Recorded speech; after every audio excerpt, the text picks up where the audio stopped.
കുറച്ച് ദിവസങ്ങളായിട്ട് നോക്കിക്കഴിഞ്ഞാൽ അസ്ലം അള്ളിയുടെ ഉണ്ടെങ്കിൽ കമൻറ്റ് ബോക്സിൽ പോയിട്ട് ഒരുപാട് പേര് ചോദിക്കുന്ന ഒരു കാര്യമാണ്, ഭർത്താവുമായിട്ട് വേർപിരിഞ്ഞോ, എന്ത് പറ്റി, ഭർത്താവിനെ ഇപ്പോൾ വീഡിയോയിലൊന്നും കാണുന്നില്ലല്ലോ എന്നുള്ള രീതിയിലൊക്കെ പറഞ്ഞ് ഒരുപാട് പേര് രംഗത്ത് വരുന്നുണ്ട്.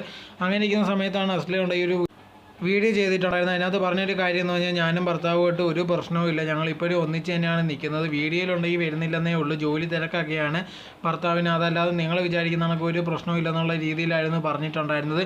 പക്ഷേ ഇത് കേട്ടിട്ടുണ്ടെങ്കിൽ ഒരുപാട് പേരുണ്ടെങ്കിൽ അത് വിശ്വസിക്കാതെ നീ കള്ളമാണ് പറയുന്നതെന്നുള്ള രീതിയിലാണ് പറഞ്ഞുകൊണ്ടിരിക്കുന്നത്. നേരത്തെ ഇതേ കണക്ക് തന്നെ ഒരുപാട് പേര് വന്നിട്ടുണ്ടെങ്കിൽ ഭർത്താവുമായിട്ട് വേർപിരിഞ്ഞെന്നൊക്കെ ഒരുപാട് വട്ടം ചോദിച്ചിട്ടുള്ളതാണ്. ആ സമയത്തും ഇതേ കണക്ക് ഒരു കുഴപ്പമില്ലെന്നുള്ള രീതിയിലാണ് പറഞ്ഞിട്ടുണ്ടായിരുന്നത്. പക്ഷേ അതൊന്നും ആൾക്കാരെ കൊണ്ട് ഏറ്റെടുക്കാൻ തയ്യാറല്ല. അവർ നേരത്തെ വെച്ച പോലെ തന്നെ ഇവർ വേർപിരിഞ്ഞു, എന്തോ പ്രശ്നമുണ്ട്, എന്താണ് കാരണം എന്നുള്ള രീതിയിലൊക്കെ പറയണമെന്ന് പറഞ്ഞ് ഒരുപാട് പേര് വരുന്നുണ്ട്. പക്ഷേ അസ്ല പറഞ്ഞൊരു കാര്യം, അങ്ങനെയൊന്നും ഒരു പ്രശ്നവും ഇല്ല, നിങ്ങളായിട്ട് ഓരോരോ കാര്യങ്ങൾ ഉണ്ടാക്കാതിരുന്നാൽ മതി എന്നുള്ള രീതിയിലായിരുന്നു പറഞ്ഞിട്ടുണ്ടായിരുന്നത്. അതല്ലാതെ അവർ തമ്മിൽ ഒരു പ്രശ്നവും ഇല്ല. അതോടെ തന്നെ എപ്പോൾ നോക്കിയാലും ഇത് കണക്ക് പേഴ്സണൽ കാര്യങ്ങൾ അല്ലെങ്കിൽ ഭർത്താവിൻ്റെ കാര്യം എപ്പോൾ നോക്കിയാലും വീഡിയോ പറയേണ്ട കാര്യമൊന്നുമില്ല. പക്ഷേ ഒരുപാട് പേരുണ്ട് ഞാൻ ഇത് കേൾക്കാത്തതുകൊണ്ട് കാരണം ഇവർ തമ്മിൽ എന്തോ പ്രശ്നം എന്നുള്ള രീതിയിൽ ഒരു തീരുമാനം എടുത്തിരിക്കുകയാണ്.